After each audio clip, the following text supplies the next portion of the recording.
시청자 여러분 안녕하십니까? 이데일리엔 마감 전에 살펴보는 주요 경제 뉴스입니다. 첫 소식입니다. 우리나라가 해외에서 순수하게 받을 수 있는 돈이 5천억 달러를 처음으로 돌파했습니다. 한국은행에 따르면 지난해 순대외 금융자산은 전년 대비 648억 달러 증가한 5,009억 달러로 사상 최고치를 기록했습니다. 전년에 비해 증가폭은 축소했지만 2년 연속 증가세를 이어갔습니다. 순대외 금융자산은 거주자의 비거주자에 대한 금융자산에서 외국인 투자를 제외한 잔액으로 한국이 해외에서 받아야 하는 돈이 그만큼 많다는 뜻입니다.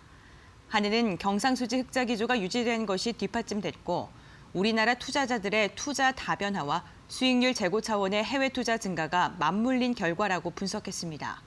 다만 단기 외채가 증가하면서 우리나라의 대외 지급 능력은 소폭 후퇴했습니다. 하지만 한은과 정부는 대외 건전성이 안정적 수준에서 유지되고 있다고 평가했습니다. 윤석헌 금융감독원장이 대규모 원금 손실을 부른 해외금리 연계 파생 결합펀드와 라임 자산운용의 사모펀드 환매 중단 사태와 관련해 송구스럽다고 말했습니다. 윤 원장은 오늘 국회 정무위원회 전체 회의에 출석해 감독 검사를 책임지는 금융감독원장으로서 국민 여러분께 심려를 끼쳐드린 점을 송구스럽게 생각한다며 일련의 사모펀드 사태는 국민 신뢰에 기반하는 금융회사가 내부 통제 및 투자자 보호에 소홀한 데 기인했다고 진단했습니다. 그러면서 DLF 관련 분쟁 조정건에 대해서는 분쟁조정위원회를 통해 투자 손실을 배상하도록 했고 은행이 이를 토대로 자율 조정하도록 했다고 설명했습니다. 또 라임 자산 운용과 관련해서 확인된 위법 행위는 엄정 조치하고 환매 계획의 수립 이행을 적극적으로 지원하겠다며 검사 결과 불법 행위가 상당 부분 확인된 것은 우선해서 분쟁 조정을 추진하는 등 신속한 피해 구제에 최선을 다하겠다고 말했습니다. 서민금융 출연 의무가 있는 금융회사 대상이 기존 상호금융, 저축은행에서 모든 금융권으로 확대됩니다. 금융위원회는 내일 이런 내용을 담은 서민의 금융생활 지원에 관한 법률 개정안을 입법 예고한다고 밝혔습니다. 입법 예고 기간은 오는 4월 1일까지입니다.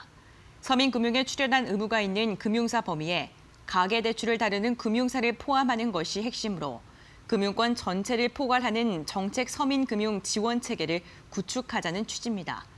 휴면 금융자산에 대한 금융회사의 고객 통지 의무도 강화되며 서민금융진흥원의 주인 찾아주기 활동 의무와 휴면 금융재산 관리 개정과 사업 개정 분리 등도 개정안에 담겼습니다.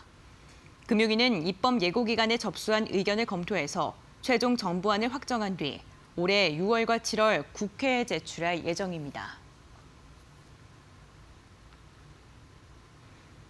SK건설이 인도네시아에서 현지 국영기업과 손을 잡고 친환경 아스팔트 기술 개발을 추진합니다. SK건설은 인도네시아 최대 국영 건설 회사인 위카와 친환경 아스팔트 사업을 위한 기술 서비스 협약 및 양해각서를 체결했다고 밝혔습니다. 인도네시아 정부는 국책 사업으로 아스팔트 사업을 육성하고 있는데 특히 인프라 분야 최우선 과제로 도로망 확충을 꼽고 있어 수요와 성장 잠재력이 큰 것으로 평가됩니다. 인도네시아 아스팔트 시장에 국내 건설사가 진출한 것은 이번이 처음입니다. SK건설은 상용화 이후에는 위카와 공동기술 개발을 통해 신기술에 대한 라이선스를 확보할 계획입니다. LG U+가 5G 네트워크 보호 시스템을 개발했습니다. LG U+는 오늘 인텔, 윈스와 함께 5세대 네트워크 보호를 위한 100기가급 대용량 침입 방지 시스템을 개발했다고 밝혔습니다. 침입 방지 시스템은 웜, 바이러스 공격 등 다양한 형태의 외부 공격을 차단해 네트워크를 보호하는 보안 장비입니다. 회사는 기존 장비보다 5배 많은 트래픽을 처리할 수 있고 운영 관리의 효율성이 높아서 전력 사용량은 70% 줄일 수 있다고 설명했습니다. 한진그룹 총수 일가 외에 한진칼의 지분을 가장 많이 보유한 행동주의 사모펀드 KCGI가 한진그룹의 경영 정상화가 필요하다고 재차 강조했습니다. 강성부 KCGI 대표는 오늘 한진그룹 정상화를 위한 주주연합 기자간담회에서 그동안 조원태 회장의 경영 기간을 비롯해 한진그룹의 총체적 경영 실패가 있었다며 이같이 말했습니다. 그는 집안 내 싸움으로 변질되는 모습을 많이 비추는데 저희가 제시하는 회사의 장기적인 미래와 비전에 대한 부분을 비중 있게 봐줬으면 한다며 조연화 연합이 아닌 한진칼 주주연합으로 불러달라고 말했습니다. 특히 우리가 요구하는 것들을 커닝하듯이 베껴놓고 자기들의 공인양 호도하는 것을 보며 실망을 했다고 비판하면서 전문 경영인 체제의 필요성을 강조했습니다. 이어서 이 시각 간추린 뉴스입니다. 세금이나 대출이자 등 소비활동과 무관하게 빠져나간 가구 지출이 지난해 4분기에도 월 평균 100만 원을 넘어서며 같은 분기 기준으로 역대 최대를 기록했습니다. 공정거래위원회는 지난해 모두 766건의 기업 결합건을 심사하고 경쟁 제한 요소가 있는 5건에 대해 시정 조치를 의결했습니다. 작년 기업 결합 심사 건수는 64건 늘었지만 기업 결합 금액은 38조가량 줄어들었습니다. 통계청에 따르면 작년 4분기 기준 소위 하위 20%의 소득은 월 평균 132만 4천 원으로 전년 같은 기간보다 6.9% 증가했습니다. 저소득층 가구의 근로소득이 8분기 만에 증가한 것으로 정부의 재정 일자리 사업 등의 영향을 받은 것으로 분석됩니다.